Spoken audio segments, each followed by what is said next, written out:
Sitting on the floor today. Why? I don't have a lift at home.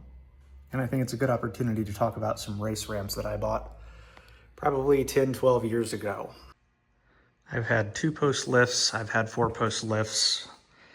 Nothing has really probably been used as much as these race ramps. And they've held up really, really well over the last 10, 12 years. The convenience factor is, they're light, they don't take up any space, and you can just drive up on them. And then you have all the room you need in the world to do oil changes, basic maintenance, check things over.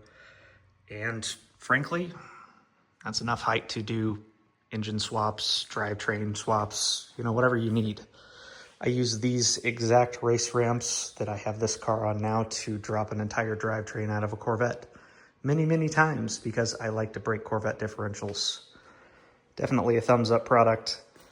They're made with some sort of I want to say it's foam. It's kind of reinforced with some wood framing, and it's covered with a material that has pretty good traction.